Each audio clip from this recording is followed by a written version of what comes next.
안녕하세요, 칼린입니다. 오늘 3월 28일 토요일인가요?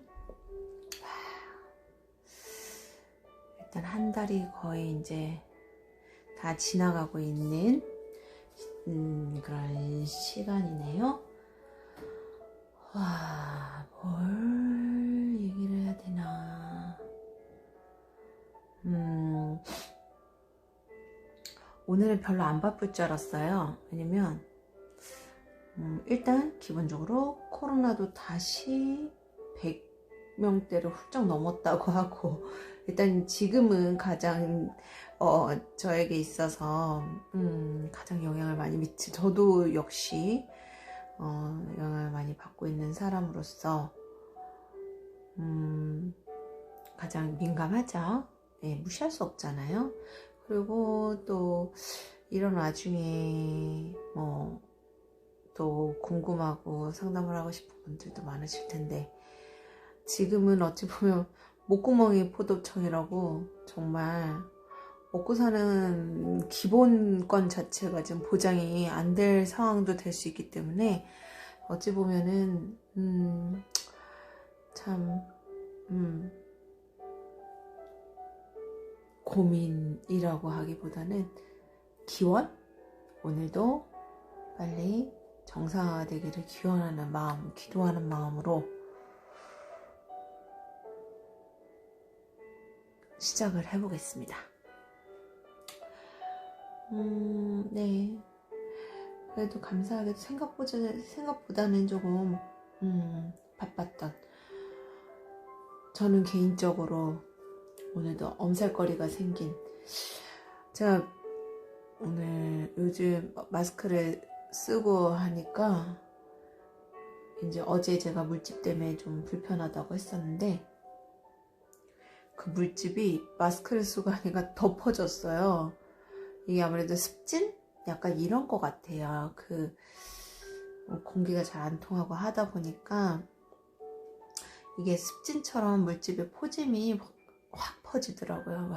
그래서 지금 되게 약도 열심히 듬뿍 발라놓고 어제처럼 집중하지 못할까봐 나름대로는 만반의 준비를 하고 다시 여러분한테 이제 찾아왔습니다. 오늘은 다시 감정의 온도라는 책을 가져와 봤어요. 오늘을 딱 펴보니 귀엽죠? 아무것도 아니에요. 이건 진짜 부채인가봐요. 여기가 연필인가 싶었는데 연필도 아니고 아무것도 없더라고요. 그냥 부채예요. 어디서 받았는지 기억도 안 나는데 어쨌거나 오늘은 이 페이지를 아까 잠깐 읽어봤어요. 근데 이제 스트레스에 대한 것이 이제 주제였었는데, 거의 그 챕터라 해야 되나? 챕터인가요? 이 부분의 끝장 같아요. 여기가 스트레스를 견디는 힘이라는 그 부분인데요. 자, 여기 잠깐 읽어야 되겠네요. 스트레스성 피로와 근육통 때문에 클리닉을 방문한 50대 중반의 대기업 임원 재용 씨에게 물었습니다. 제일 스트레스 받는 게 무엇인가요? 그는 이렇게 답하더군요. 아내가 바가지만 안 긁어도 스트레스 받을 일 없습니다. 사실 재용 씨는 지난 1년 동안 업무 스트레스가 극에 달해 있었습니다. 책임을 맡고 있는 부서의 수출 실적이 부진해서 언제 회사에서 잘릴지 모른다는 압박감을 느껴왔거든요. 그러다 보니 매일 야근을 하거나 별일이 없어도 회사에서 자리를 지켰고, 제 시간에 퇴근할 수 있어도 회사에 남아있거나 동료 부하 직원들과의 단합을 위해 회식을 하느라 매일 늦은 밤에 귀가했습니다. 이제는 재영씨가 퇴근을 해도 아내는 아는 체도 하지 않고 술이라고 마시고 들어오면 화를 냅니다. 네, 여기까지 할까요? 스트레스의 이제 어떤 발달 과정인 것 같죠? 예. 근데 여기서 이제 반전의 메시지를 줍니다. 자, 여기 이렇게 해서, 스트레스를 좀 떨쳐내는 방법론에 대해서 얘기를 하는 것이, 내면에 집중하며 걷기가 하나가 있네요. 하루에 30분 정도 시간을 내서 산보를 하래요. 살을 빼고 몸을 튼튼하게 만들기 위해 걷는 것이 아니라 혼란한 마음을 정돈하고 이완하기를 위해서 걷는 겁니다. 그냥 걷는 것이 아닙니다. 걸으면서 나의 신체 감각과 주변의 빛과 소리, 냄새에 집중해 보세요. 발을 내디딜 때의 발바닥 감촉에 집중해 보세요. 걸을 때 손바닥을 스쳐가는 바람에 집중해 보세요. 하늘의 색깔에 떠다니는 구름의 모양에 집중해 보세요. 땀방울이 어디서 흐르는지 공기와 폐로 들어가는 공기와 흐름에도 집중하면서 걸어보십시오. 예, 한번 해보세요. 저도 자신은 없지만 저는 출퇴근할 때 딱 5분에서 7분 정도 걷는 것 같은데요. 30분으로 늘려서 한번 동네 어귀를 돌아서 출퇴근하는 거를 좀 습관에 들여봐야 될 것 같아요. 자, 제가 진짜 읽고 싶었던 부분은 이곳이에요. 자, 읽어볼게요. 이렇게 몸의 감각과 주변 환경 하나하나에 주의를 기울여 집중하면서 걷다 보면 마음을 혼란스럽게 하는 생각이나 불필요한 걱정을 잠시나마 떨쳐버릴 수 있습니다. 꾸준히 하다 보면 심신의 안정을 유지하는 데 큰 도움이 됩니다. 여기까지는 이 앞에 읽었던 내용과 비슷하네요. 그 다음에 눈먼 황소가 자기 앞을 지나가는 사람이 채식주의자라고 해서 피해가지 않는 것처럼 스트레스는 우리를 그냥 덮쳐버립니다. 대부분의 스트레스는 특별한 이유 없이 생깁니다. 그러니 왜 스트레스를 받았는지 고민하면 열만 더 받습니다. 이 부분이에요. 오늘 제가 공감한 게 해결할 수 없는 스트레스의 원인을 찾으려 하기보다 내 인생의 가치와 의미는 무엇인지 고민하세요. 스트레스란 지금 내가 살아가는 모습이 삶의 가치에서 벗어나 있다는 신호니까요. 정말 기가 막히네요. 저 그냥 진짜 오늘은 어디일까 해서 제가 이제 펼쳐본 거거든요. 이거는 이제 감정의 온도라는 김병수님의 지으신 책이고요. 여기다 좀 놓을게요. 보고 싶은 분들은 사서 읽어보셔도 좋습니다. 모르겠어요. 전 그냥 제가 마음에 들어서 샀어요. 네, 오늘 상담 오신 분 중에 한 분이 이 비슷한 상담을 했거든요. 저 정말 놀랐어요, 진짜. 21살인가? 21살의 아드님을 둔 어머니셨어요. 제가 오늘 보니 아들이요, 그냥 괜찮아요.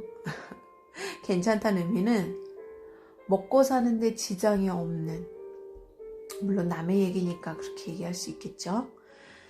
어머님의 걱정은 아들이 본인을 너무너무 싫어한다는 거였어요. 근데 제가 본 아들은 어머니를 걱정하고 있었어요. 왜냐면 아드님은 지금 이제 21살이 아니었구나. 21살은 다른 아드님이셨네요. 오늘 내담자가 이제 아드님에 대한 문의가 2분이 계셨어요. 근데 지금 한 분, 이런. 어쨌거나, 예. 17살이에요. 작년에 오셨었는데, 공부를 하도 안 해서 학교를 어딜 넣어야 될지 모르겠다는 거예요. 근데 이제 그때 말씀하셨던 학교에서 저는 이제 상담 내용을 다 기억을 못하니까 그 벌써 1년 전이니까요. 1년 전은 아니고 몇 개월 전이겠죠? 이제 고등학교 이제 늦는 거였으니까. 근데 제가 이제 모르겠어요. 저는 제가 좀 약간은 그 아드님의 성적에 비해서 좀 높은 곳? 예, 가기 힘든 곳이었다고 그랬나 봐요. 그곳을 넣어보라고 이제 뭐 했다는데 저는 뭐 어쨌거나 그쪽이 좋게 나왔었나 보죠.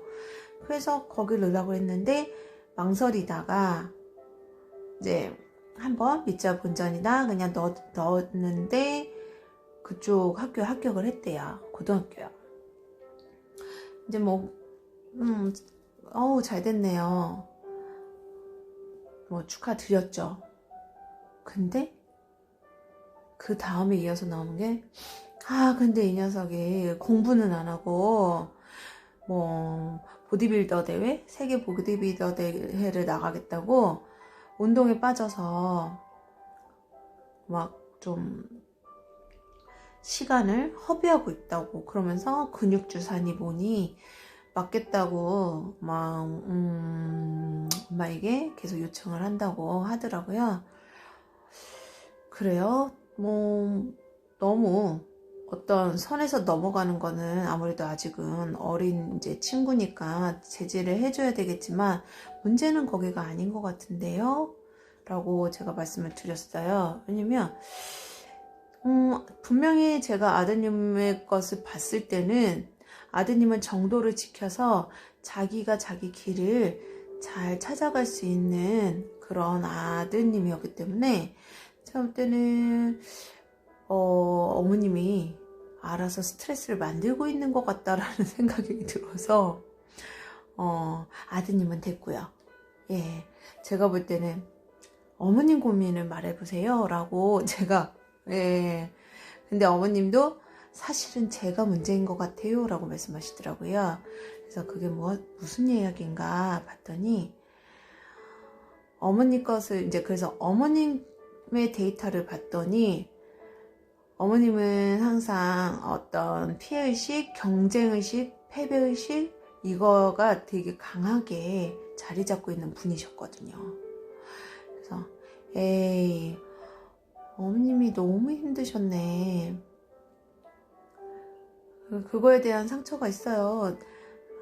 내가 죽어라 한 거에 비해서 항상 뭔가 보상을 못 받았다라는 너무 강하시잖아요. 그랬더니 갑자기 눈물을 흘리시는 거예요.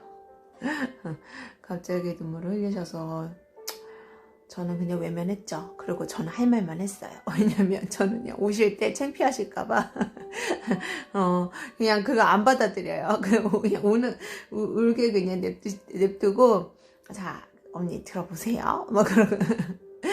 왜냐면, 그래, 아까 이 책에서 읽었듯이,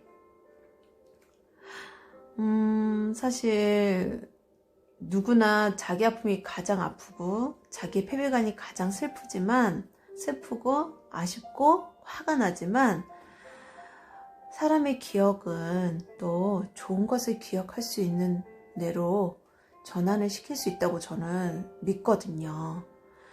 저도 한때 너무너무 힘들고 비관적인 생각들로 찰 수밖에 없는 환경에 처한 적이 있어요.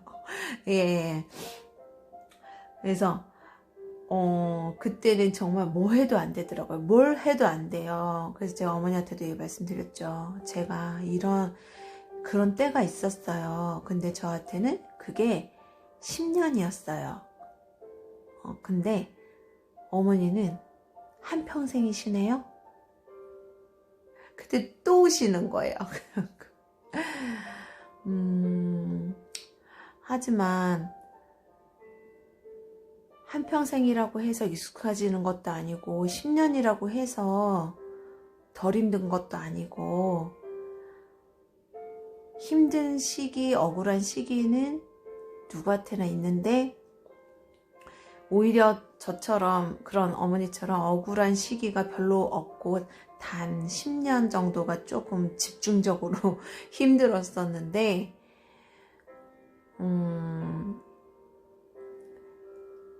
그냥 그 시기를 아픔으로 기억하기보다는 내가 특수해지는 행운의 시기라고 생각을 하고 하면서 그렇게 버텼는데 그렇게 생각을 한다면 어머니는 행운아가 되실 수도 있는 거 아닐까요? 라고 나름대로 궤변을 예.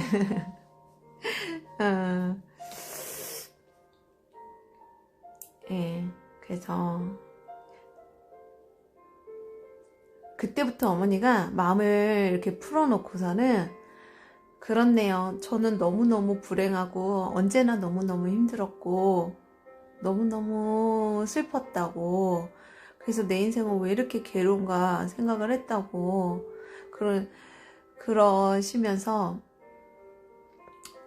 그러시면서도 또 제가 문제네요 그러시더라고요. 그래서 문제라고 생각하지 마시고 그냥 그런 거라고 생각해 보시면 어떨까요? 라고 저는 그냥 말씀을 드렸어요. 아니 살다 보면 문제는 또 안 오겠나? 계속 오는데. 예, 저랑 상담하시는 분들 제 말투 익숙하실 텐데 지금은 보시는 분들이 없으니까 만약에 보시면 웃으실 것 같아.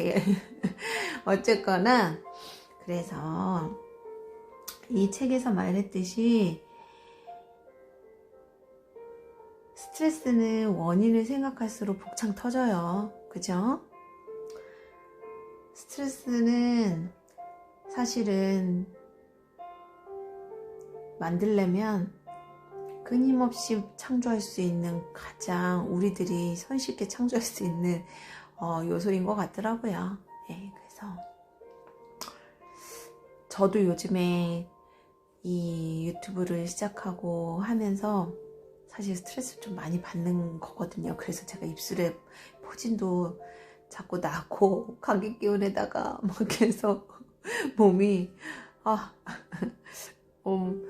그래서 계속 연고 바르고 감기약 먹고 막 그러고 있어요. 이게 아마 익숙해질 때쯤 되면은 제가 복용하는 약과 바르는 약이 하나씩 없어질 거예요. 그땐 전 진짜 박수를 치면서 더 여러분과 자유롭게 대화를 하고 있겠죠? 여튼 그렇게 오늘 상담에서 스트레스 제조기 어머님과 그것을 어떻게든 긍정의 메시지로 한번 돌려보고자 노력했던 저의 약간은 좀 지루한 제가 스스로 자꾸 이러면 안 되는데 하여튼가 그래요. 하여튼 그랬어요. 오늘 오셨던 어머니 사실 저랑 1살 차이밖에 안 나요. 저보다 1살 많으시더라고요. 힘내시고, 어머니가 오늘부터 저와 상담을 한 이후로 하루하루 더 행복해질수록 저도 그 기운 받아서 또 보람을 얻어서 하루하루 더 행복해질 거라고 그렇게 저도 생각할게요. 같이 화이팅 해봅시다. 일단 이거는 됐고, 오늘은 또 어떤 곳을 또 제가 찾아서 칠해볼까요? 짜잔. 오늘도 제가 색연필 꺼낼 때마다 생각하는 게 연필깎이를 안 가져왔다. 내일은 출근하자마자 연필깎이부터 찾아야겠어요. 딱 챙겨서 넣어놔야지. 꼭 이렇게 이 색연필을 꺼낼 때 아차, 또 연필깎이 안 가져왔구나. 그래서 일단 이렇게 꺼내놓고, 오늘은 어떻게 우리 어머니가 앞으로 저와 상담을 통해서 힘을 얻어서 진짜 행복해지실 건지 한번 뽑아볼까요? 블랭크네요. 블랭크네요.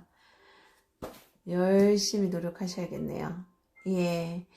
마음이 계속 그거를 제대로 인지를 하려면 시간이 좀 걸릴 수도 있겠죠. 그러면은 안 돼서 저를 한 번 더 찾아오시겠네. 그렇죠. 인지를 한다 그러잖아요. 자신의 상태를 인지하는 그 시간이 좀 걸리더라고요. 왜냐면 저도 이 공부를 하고 상담을 하고 정말 웬만한 분들보다 좀 많이 투자를 했죠. 제가 저를 알아가는 시간에 정말 죽어라 미친 듯이 정말 눈을 떴을 때나 감았을 때나 언제나 나는 누군가 그렇게 하면서 계속 제 자신을 인지하는 시간이 정말 집중해서 제 자신에 대해서 계속 알아가는 시간이 뭐 타로를 시작하면서부터니까요. 그러면은 한 10년, 11년 뭐 그 정도 되겠네요. 그런데도 아직도 저에 대해서 모르겠는 부분이 있어서 한 번씩 넌 누구니? 라고 저한테 물어보고 있는데 그죠? 어머니는 이제 나란 사람은 나란 나란 인간이 라고 이제 인식하기 시작한 거거든요. 그 대번에 될까요? 아마 오늘 밤에도 가서 이 왼수 같은 자식이 나를 미워하고 너 미워 이러면서 또 난 왜 이래야 돼 막 이러면서 제가 오늘 그분한테 기뻤던 거 하나 더 있어요. 이 아드님하고 이런 거 뭐 스트레스 이런 거 빼고요. 남편하고 작년까지 진짜 엄청 싸우셨대요. 근데 드디어 올해 중요한 거를 얻으셨어요. 남편이 나를 위해서 일하고 감사하게 나를 위해서 고생을 해주는구나. 남편을 뭐 이뻐해주지 못하더라도 인정해야 되겠다라고 느끼셨대요. 예. 이분이 작년 조금 일하면서 되게 뭐랄까 몸이 안 좋아지셔서 일도 그만두고 병원도 다니고 뭐 하다 보니까 아셨나봐요. 이 돈을 번다라는 게 나가서 돈을 벌고 한다라는 게 쉽지는 않은 일이구나 라고. 그래서 남편의 고단함을 인정하기로 하셨대요. 그러고 나니까 왠지 미안하기도 하고 남편을 인정해야 되겠다는 생각을 하셨다고 하셔서 제가 박수 쳐드렸어요. 훌륭하죠. 이거 생각보다 모르시는 분들 되게 많아요. 남편이 그냥 벌어오는 거? 그냥 벌어오는 거? 당연한 거? 물론 당연하다고 생각하지는 않아도요. 고맙다거나 그걸 특별하게 생각한다거나 그래서 남편에게 잘해야 되겠다 이런 생각을 진짜로 마음으로 느껴서 하는 분은 생각보다 많지 않으실 거예요. 예, 그래서 오늘 그분이 그걸 느끼셨다고 해서 기뻤어요, 제가. 자, 그러면 다시 한번 뽑아볼게요. 우리 손님이 그래도 행복을 찾아 한 걸음 한 걸음 가시길 기원하면서 짜잔. 우와. 그래요. 제가 볼 때는 우리 어머님의 진짜 바램과 진짜 염원은 이거였나 봐요. 이 카드였네요. 기특합니다. 정말 좋네요. 네. 보통 결혼 카드라고도 하지만요. 그렇죠. 결혼 카드라고 하죠. 예. 그래서 조화로운 공동체, 그리고 노동의 결실이라든가, 그리고 불화 끝에 휴식도 있어요. 이분한테 어울리는 키워드네요. 불화 끝에 휴식. 그러니까, 이분은 문제가 너무 많았어요. 저한테 처음 들어왔을 때. 문제가 너무 많아갖고, 순간 저 이거 칠하고 싶었었는데, 시간이 괜찮을래나? 예, 얘기하면서 한번 시도해볼게요. 어쨌거나, 그랬어요. 뭔가 불화 끝에 어떤 행복이란 것이 이분하고 너무 잘 맞는데, 왜냐면 일단 먼저 정말 아드님을 얼마나 욕을 하시든지 그냥, 근데 끝에는 보니까 아들을 너무 사랑하는 거예요. 그리고 아드님도요, 사실은 엄마를 너무 사랑해요. 문제는 사랑하는 방법을 모르고요, 이해하는 방법을 몰랐던 거죠. 어머니가 워낙에 공부를 잘하셨대요. 열심히 하시고 잘하셨대요. 그래서 그럼에도 불구하고 언제나 항상 경쟁에서 밀린다거나 또 회사에서도 기껏 했는데 남의 공치사를 한다거나 뺏긴다거나 이런 일들이 많으셨다고 하더라고요. 그리고 그러던 와중에 생각지 않게 회사를 그만두게 되면서 능력을 잃어버리고 스토리가 많았어요. 예. 하지만 그래요. 냉정한 얘기지만요. 그래도 그분은 보니까 삼성에 다니셨더라고요. 그러니까 그만큼 사실은 본인에 대한 자부심도 많은데 아이를 키우고 능력을 발휘하지 못하면서 오는 그런 좀 여러 가지 허탈함이라든가 자기 자존감에 대한 좀 훼손? 좀 말이 그런가? 이제 이런 것들에서 좀 많이 이제 아픔이 있으셨던 것 같아요. 예, 근데 그걸 자꾸 이제 모르게 무의식적으로 자꾸 이제 자녀분들한테 그 화를 전가를 시켜서 이제 남매가 있는데 우선적으로 딸하고 그렇게 많이 싸웠다고 하시더라고요. 그러니까 딸이 아주 그냥 엄마랑 엄청 싸운 거예요. 그러니까 아들이 그걸 옆에서 보면서 스트레스를 너무 많이 받았던 거고, 그 아들 공부를 어렸을 때 참 잘했대요. 그랬는데 어느 그 사춘기가 오는 언저리에서 이 뭔가 이제 뭐라 해야 되죠? 스파트라고 그러죠. 딱 뭔가 공부에 흥미가 이제 따라잡아야 되는 어떤 변화가 커서 따라잡아야 되는 그런 시기가 왔었는데, 하필이면 그 시기에 이 아들이 번아웃이 온 거예요. 그러니까 알아서, 사실 욕심이 있어서 알아서 잘하는 친구인데 그때 약간 번아웃식으로 이게 꼬여버린 거예요, 머리가. 그래서 그때부터 이제 뭔가 맥락을 잃어버리고서는 뭐 성적이 떨어지고 따라가기가 힘든 거죠. 그러다 보니까 그때 번아웃이 오면서 포기해버린 거예요. 이제 자기 스스로 뭔지 모르나 그냥 포기를 해버린 거예요. 그러니까 그 원망이 아들한테는 있는 거죠. 엄마에 대한 원망이. 자기가 어떤 고뇌에 빠져서 이제 좀 열심히 하고 싶지만 버거워서 잘 안 되고, 그런 와중에 엄마는 맨날 누나랑 피 터지게 싸우고 있고, 아이고 또 과격한 말 나간다. 쓸쓸하다 보니까 저도 모르게 그냥 예, 역시 안에서 새는 쪽박은 바깥에서 셉니다. 어쨌거나 그래서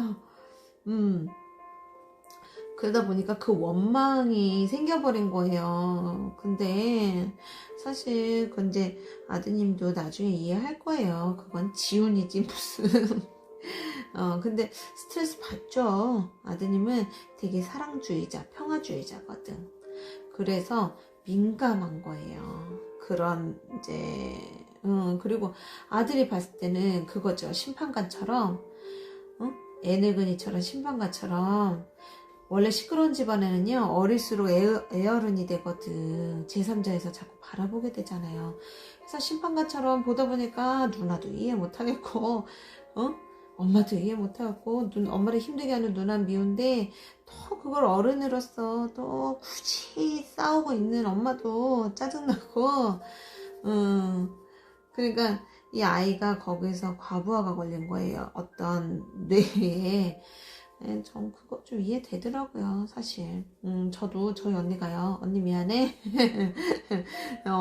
저희 언니가요. 어렸을 때 욕심이 많아갖고 원하는 걸 손에 넣지 않으면은요. 하튼 거 엄마한테요.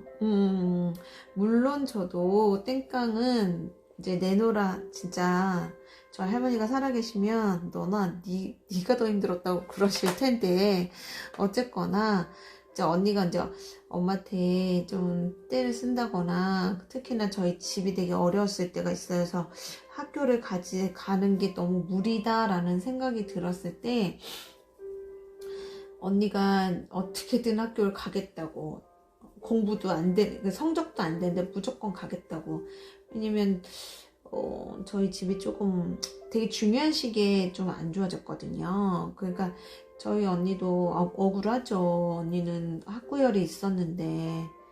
그러니까 그때 언니가 이제 좀 우기는 걸, 그러니까 엄마는 능력이 없어서 보낼 수가 없다라고 이제 하는데 언니는 꾸역꾸역 가겠다 해서 도전을 하고 그걸 보면서 저는 언니 원망을 참 많이 했죠. 그럴 저기가 아닌데 사실 그렇잖아요. 그건 언니 마음이고 부모가 속 썩는 것도 또 어쩔 수 없죠. 부모된 도리로서는 또 감내해야 될 부분이기도 하고 그런데 하여튼간 제 마음에선 그랬어요. 엄마를 힘들게 한 내가 봐도 힘들겠구만. 왜냐면 저희 쌀이 없었거든요. 어렸을 때 그 당시죠. 그 당시 하필이면 쌀이 없었어요. 좀 심각하죠. 그럴 정도로 아버지는 또 그때 사기당하시고 이제 아프셔갖고 좀 들어놓고 계셔야 되는 수술 받으셔갖고 좀 요양을 하셔야 되는 상황.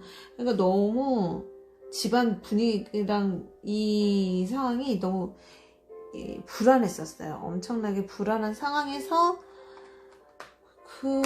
대학교가 뭐라고 그걸 간다고 또 막 우기고 막 제 입장에선 좀 언니가 미웠어요. 정말 많이 미웠어요. 그랬는데 이제 그게 다 잘하고 나 보니까 언니는 당연한 권리였어요. 왜냐면 학구열이 있으니까. 저는 공부하고 싶지 않았거든요. 저는 사실 이제 집이 망한 걸 좋아한 건 아니지만 사실 속으로 아싸 공부 안 해도 된다 약간 그런 것도 있었어. 그러니까 저는 저 입장으로서는 나쁘지 않은데 그러다 보니까 더 언니를 이제 좀 어리고 이기적인 마음에 좀 뭐랄까 한심하게 봤던 것 같아요. 다시 한번 미안합니다. 언니. 그래서 어쨌거나 그래서 이제 근데 언니가 결국에는 아니 그 와중에 뭐 집중이 되겠어요. 그쵸? 그래서 결국엔 대학교를 못 가고 나중에 직장 다니면서 벌어서 가더라고요. 결국에는 그거죠. 안 되면 또 다른 방법이 있을 터인데, 그죠? 안 되면 또 다른 법이 있을 터인데, 그거를 그렇게 아주 그냥 피 터지게 싸우면서, 제가 볼 땐 그 아들 입장은 사실 제가 더 이해를 해요. 뭐 그렇게 싸워. 근데 저희 집은 엄마랑 언니랑 그렇게 싸우진 않았거든요. 단지 언니가 조금 엄마가 너무 힘들어하는데 우기니까 그게 너무 밉더라고요. 제가 그럴 정도였고요. 근데 여기는 이제 어머님 말로 본인 입으로도 아주 그냥 엄청 싸웠대요. 그것이 아들한테 되게 스트레스가 됐었다고 하더라고요. 그래서 그런 스트레스는 받아도 건전한 거니까 자꾸 거기다 이유를 두지 마시고, 제가 중요하다고 생각하는 거는 어머니가 자꾸 불행하다라는 생각을 좀 안 하시는 거를 연습하시면 어떻겠는가. 왜냐면 엄마가 계속 불안해하고 걱정하고 그러면서 자꾸 이제 의욕을 고취시켜 주는 게 아니라, 그러니까 부정적인 말을 하니까 아이가 그거에서 좀 더 큰 상처를 받은 듯 하다 했더니 아들이 그 말을 했대요. 아들이 그렇지 않아도 제가 한 말을 똑같이 했다고 하더라고요. 그래서 일단 어머니도 답을 모르는 게 아니라 자신이 스트레스를 받는 원인을 정확하게 모르는 게 더 문제였다라는 것을 알고 오늘 가셨습니다. 아까 책 내용이랑 비슷하지 않아요? 와, 저 책을 보면서 놀랐어요. 제가 오늘 상담한 내용이 어쩔 그 책에 그대로 나오는지. 근데 이런 경우가 제법 있어요. 여러분들도 모르겠어요. 저처럼 이쪽 업에 종사하시는 분들이 있다면은 아마 공감하시는 분들도 제법 있으실걸요. 제가 뭐 특별하고 제가 잘해서가 아니라 이 업을 하게 되면은 이런 일들이 좀 종종 일어나요. 이것이 바로 동시성의 원리라는 그런 원리하고 연관이 있어요. 그래서 우연의 일치라고 그러죠. 그 우연의 일치는 상징으로도 나타나고 이렇게 시그널이 있어요. 그래서 이 점사라고 하잖아요. 타로점, 타로점이라든가 이런 것들이 맞는 것들 자체가 그런 인연법과 동시성의 원리들의 조합으로 일어나는 일치성이거든요. 그러다 보니까 뭐 영험하고 특별하고 뭔가 이래서가 뿐만 아니더라도 누구든 그런 것들을 경험하고 예측할 수 있는 능력은 다 있지만 단지 너무 어머니처럼 자기의 욕망 욕구를 버리지 못하고 미련을 버리지 못해서 오는 어떤 스트레스적 상황이라든가 이런 것들을 통해서 나한테 닥쳐 있는 어떤 현실들을 투명하게 바라보지 못하기 때문에 일어나는 착시 현상들이라든가 혼탁한 현상들이라고 저는 감히 말씀을 해드릴게요. 그래서 우리가 기도한다, 정화한다 라고 막 하잖아요. 그게 일종의 그런 원리예요. 기도를 하면서 맑힌다고 하잖아요. 자, 우리 몸의 수분이 70%. 거기에 열을 가해요. 부글부글 끌어오르잖아요. 그게 기체가 돼갖고 안개처럼 우리 속에 뿌옇게 자리가 잡으면요. 흐릿흐릿해서 진실과 현실과 그런 이상과 꿈과 이런 것들이 섞여서 욕망, 욕구 이게 무엇인지 구분이 안 되는 상태가 돼버린단 말이에요. 그래서 그럴 때는 마음의 긍정성을 높일 수 있는 뭐라 그러죠? 빛을 그걸 이제 제가 항상 이제 마지막에 읽어드리는 타로 카드 있잖아요. SOS 심플인가? 그 카드에서 나오는 영혼을 뭐 불러서 이 얘기 자주 나와요. 혼을 불러서 자아하고 영혼을 이제 구분해 놓죠. 자아는 에고, 우리 안에 있는 무의식에 살아있는 뭐 욕망, 욕구 이런 것들을 그런 욕심 그것들을 이제 강화시키는 에고. 그래서 두려움을 이제 생성시키는 요인이 되죠. 근데 이제 그거를 그 두려움은 어둠으로도 표현을 해요. 그래서 다치겠다. 일단 오늘 여기까지 치라고 안녕. 내일 다시 봐. 그래서 어디까지겠지? 에고는 그림자 그리고 영은 빛으로 표현을 해요. 그래서 우리가 그 내적 자아에서 우리를 불안하게 하는 부정적인 감정을 이제 자아라고 이제 표현을 하고 그 다음에 그것들을 물러나게 해줄 수 있는 어둠을 물러나게 해줄 수 있는 빛을 영이라고 얘기를 하는데 결국에는 긍정성이에요. 긍정성. 태양이 뜨면 우리 안개가 꼈다가 태양이 이렇게 밝아오면은 그 안개를 걷어내듯이 빛이 긍정성으로 해서 그 어둠과 그런 연기, 수증기를 이렇게 몰아내는 그런 역할을 해주는 게 긍정적인 마인드라고 하거든요. 이렇게 설명을 못하지. 잘 모르는 거겠죠? 설명이 길어지면요, 잘 모르는 거예요. 예, 그거는 뭐 냉정하게. 제가 그래서 제 스스로 부족하다고 하는 것이 이 설명을 간단 명료하게 할 수 있는 정도의 능력이 지금 아직 안 되거든요. 그래서 그렇게 될 수 있을 때까지 저는 노력을 할 예정입니다. 어쨌거나 그래서 오늘도 조금 전에 행설수설했던 이 엔서리즈 심플이라는 카드, 어제는 요거 나왔었죠. 아이고, 거꾸로인가? 맞죠? 이렇게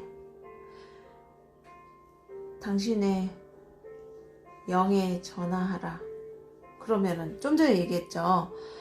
영이라는 것은 나에게 긍정, 빛의 에너지를 부르라는 거예요. 긍정의 에너지를 불러보세요. 예. 그 방법이 뭐가 있을까요? 긍정의 에너지를 부르는 것. 사실은 요 안에 있어요. 여기서 한번 뽑아서 다시 설명을 드릴게요.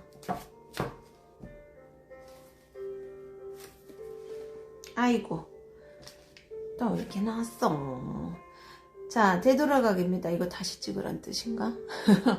아니, 그렇게 못할 것 같아요. 예. 내가 왜 나를 포기하는가? 내면의 진실을 무시하기 위해 무엇을 바라고 있는가? 여기 이제 나와요. 자아는 당신을 막다른 길로 이끌었다. 왜 이끌었을까요? 자아는 부정적인 거죠.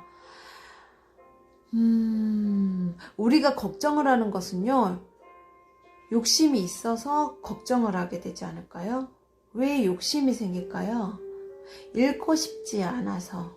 왜 잃고 싶지 않을까요? 가지고 싶어서. 가지고 싶은 것. 가지고 싶다고 무조건 욕심일까?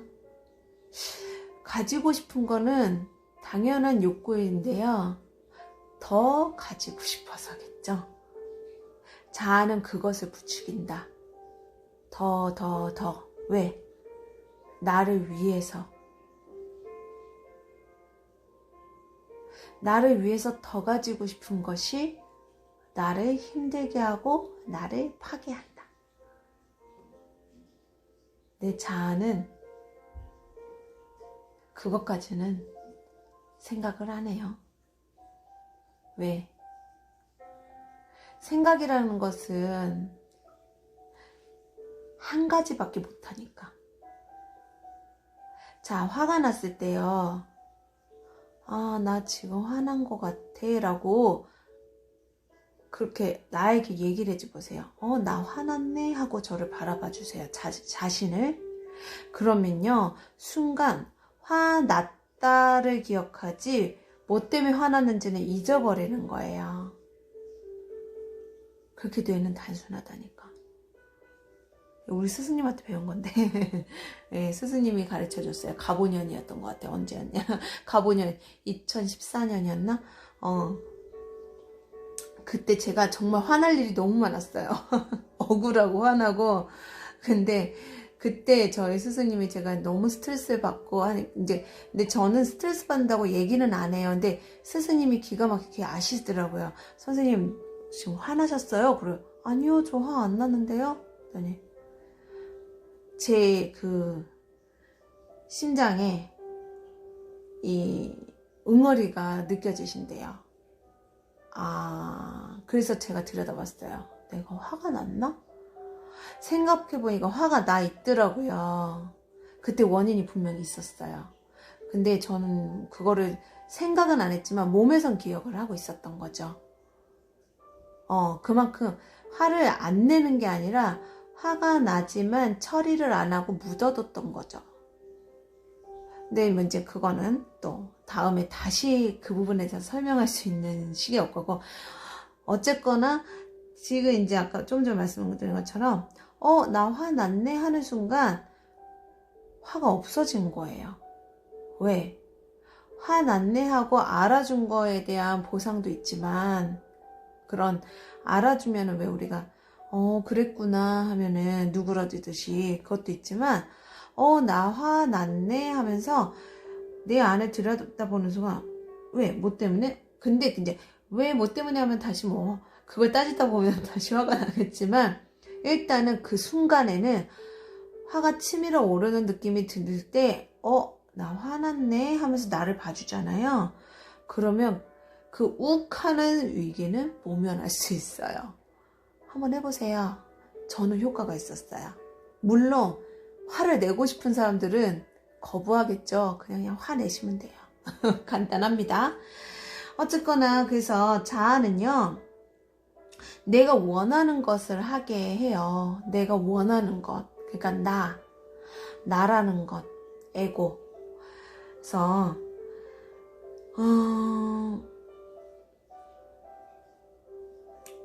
어쨌거나 자아는 당신의 생각의 힘을 따르고 길을 선택하거나 다른 사람들과 어울리거나 어떤 식으로든 당신의 영을 섬기거나 반영하지 않는 것에 관여한다.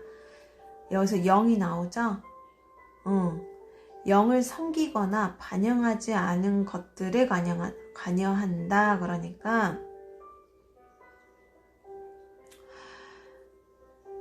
영을 이렇게 생각하시면 돼요. 나를 치유해주는 백신이라고 생각하시면 돼요. 긍정의 백신.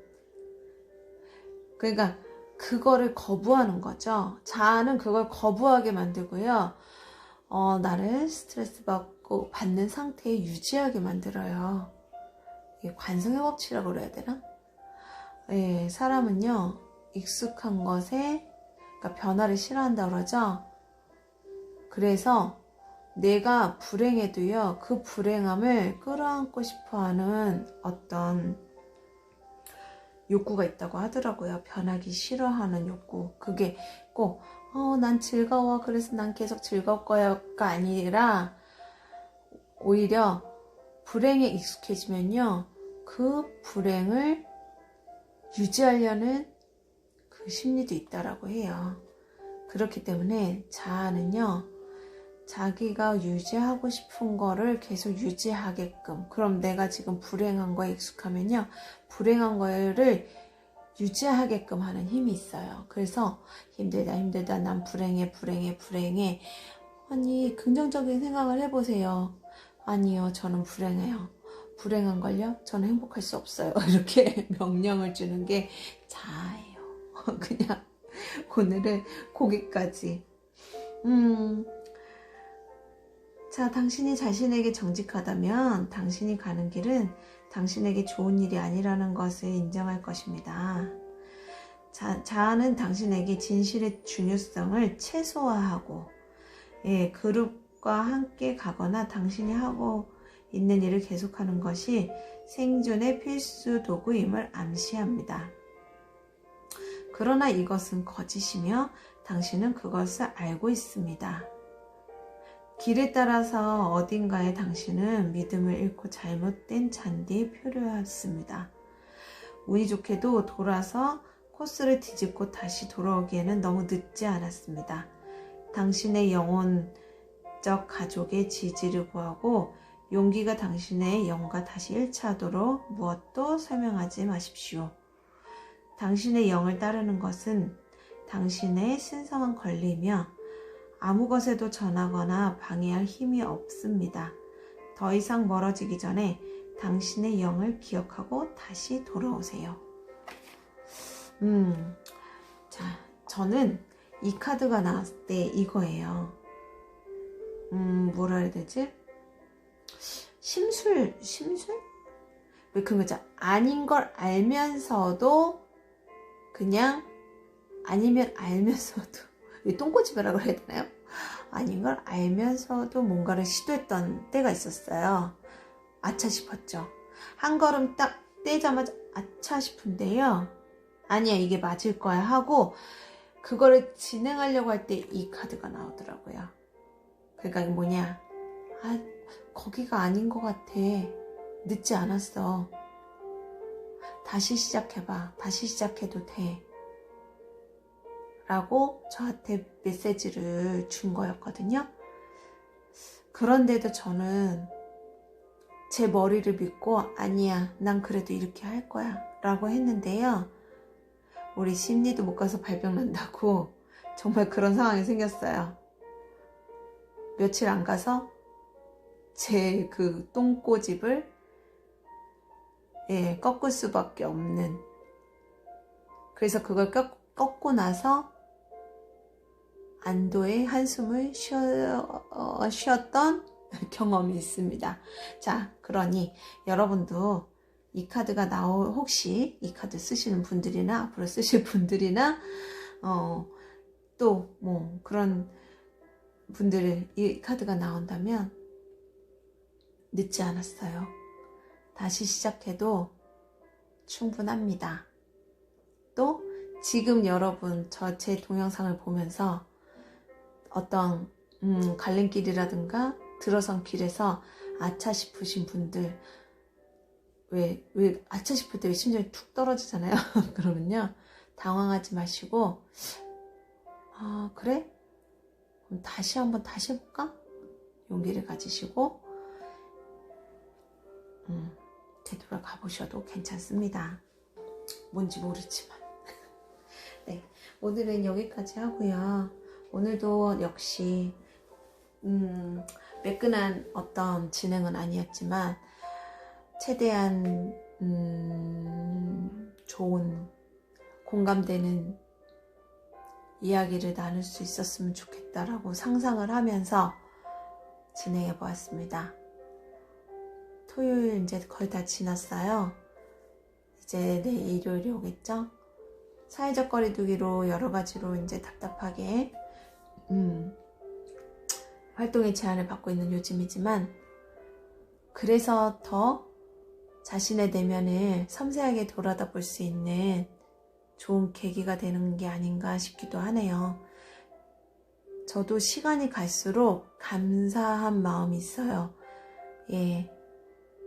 그 마음이 빛이 돼서 긍정의 메시지로 여러분께 전달이 되었길 바라면서 토요일 2020년 3월 27일 오늘의 또 칼린의 수다는 여기서 마무리를 하겠습니다.